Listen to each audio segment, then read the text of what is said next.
ሰላም ሰላም ጤና ይስጥልኝ እንደምን አላችሁ የተወደዳችሁ ተመልካቾቻችን።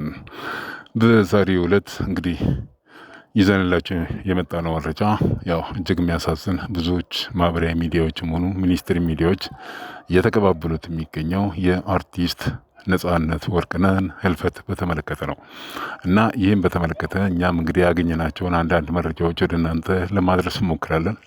በአሁኑ ሰዓት እንግዲህ ያው እንደሚታወቀው በፌስቡኩም በዩቱብም በቲክቶኩም በኤፍኤም ሬዲዮኖችም መረጃዎች በስፋት እየተሰራጩ ይገኛሉ። እንግዲህ ተወዳጁ ኮሜዲያን ተዋንያን የቴሌቪዥን ፕሮግራም አዘጋጅ የሆነው ነጻነት ወርቅነህ እንግዲህ በድንገት በሚባል ደረጃ ዛሬ ረፋድ 5 ሰዓት አካባቢ ህይወቱ ማለፉ ነው የተነገረው።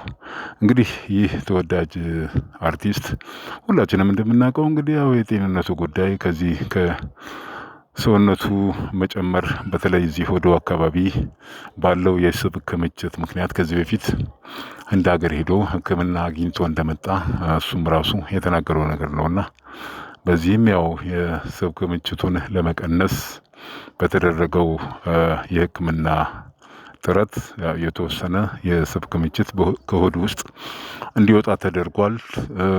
እሱ ነጻነት ወርቅነህ ራሱ እንደተናገረው እንግዲህ ይህ በሆድ አካባቢ ያለ የስብ ክምችት በዘር ያለ በአባቱም በአያቱም እንዲህ አይነት የሆድ አካባቢ የስብ ክምችት እንደነበረ ነው ሲነገር የተደመጠው።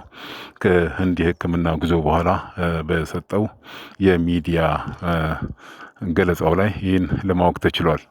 እንግዲህ ያው ብዙዎቻችን እንደምናውቀው ይህ አርቲስት በብዙዎቻችን ቤት በኢቢኤስ ቴሌቪዥን በተለይም ቀልድን በተላበሰ የጥያቄ እና መልስ ውድድር ላይ ሁሉንም በሚያዝናና ማንንም ከልጅ እስከ አዋቂ ሁሉንም በሚያስደስት ትምህርት በሚሰጥ መልኩ እንደውም ብዙዎች ወጣቶች እሱን አርአያ አድርገው እሱ የደረሰበት ለመድረስ የእሱን መንገድ ለመከተል ከመጀመሪያው በተለይ ከዚህ ከ20 ዓመታት ወዲህ ባለው የሀገራችን የፊልም ኢንዱስትሪ ዘርፍ ላይ ስሙን እየገነባ የመጣ ወጣት ከመሆኑ አንጻር በብዙዎች አዳዲስ ተዋንያን ላይ ተጽዕኖውን በማሳደር በጎ ተጽዕኖውን በማሳደር የሚታወቅ ተወዳጅ አርቲስት ነው።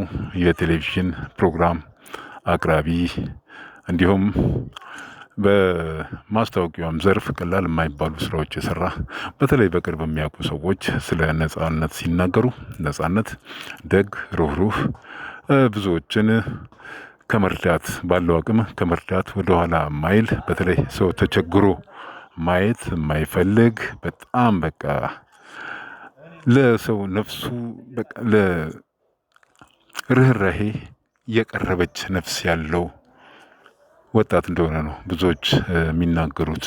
በተለይ ከእድሜ ኩዮቹ አንጻር ከጓደኞቹም አንጻር ሲታይ በጣም በቃ በደግነቱ የሚታወስ በተለይም በድህነት ጊዜ አብረውት ያሳልፉ ጓደኞቹን የማይረሳ በተለያየ መንገድ እነሱን ለመርዳት ግልጽና ቅርብ የሆነ ሰው።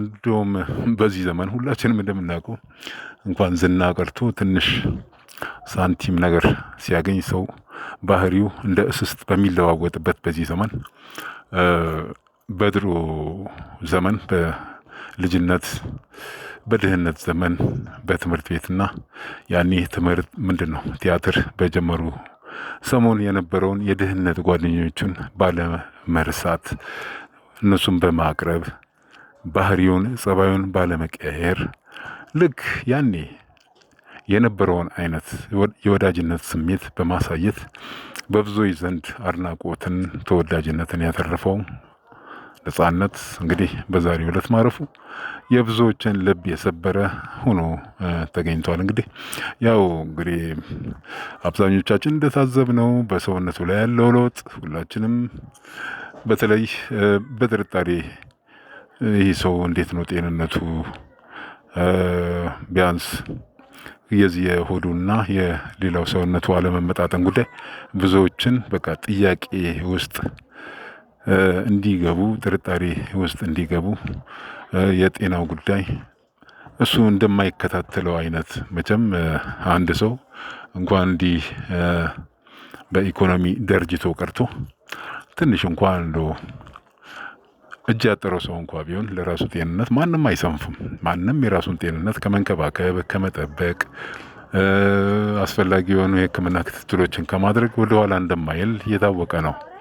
ስለዚህ ነፂ ሕክምናን በአግባቡ የሚከታተል በተለይ እዚህ ጉበት አካባቢ ነው ችግሮቹ ብዙ ጊዜ የሚስተዋሉት እና ብዙ ሰውም ያው የጉበት ችግር እንዳለበት ነው የተረዳው።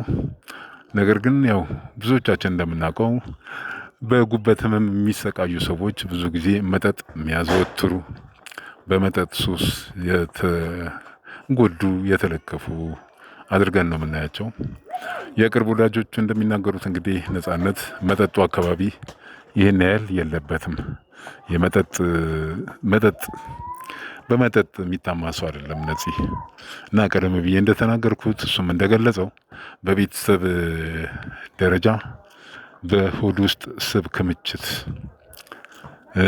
የዘር አንዳንዴ በዘር የሚተላለፉ ህመሞች እንዳሉ ይታወቃል እና በዘር በሚተላለፍ ህመም ነው ቤተሰቦቹም ከዚህ በፊት አባቱም አያቱም በዚህ አይነት ህመም ይሰቃዩ እንደነበረ እንግዲህ እሱም ራሱ እንደገለጸ ተናግሬያለሁና ይህን ይመስላል እንግዲህ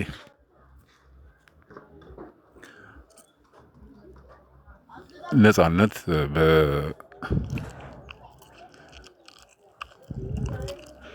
እንግዲህ የተከበራችሁ ለዛሬ ያዘጋጀንላችሁ መረጃ ይህን ይመስላል። እንግዲህ የተከበራችሁ አድማጭ ተመልካቾቻችን እንግዲህ ለዛሬ ያዘጋጀሁላችሁ መረጃ ይህን ይመስላል።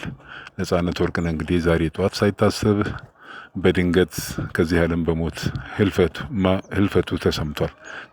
ከዚህ ዓለም በሞት እንደተለየ ተሰምቷልና እንግዲህ ለቤተሰቦቹ፣ ለወዳጆቹ፣ ለአድናቂዎቹ ሁሉ መጽናናትን እየተመኘን እንግዲህ በሚቀጥሉት ቀናት በሚኖረው የቀብር ስነ ስርዓትና የተለያዩ ጉዳዮች ላይ እንግዲህ መረጃዎችን እየተከታተልን ወደ እናንተ የምናደርስ ይሆናል። መልካም ጊዜ ይሆንላችሁ።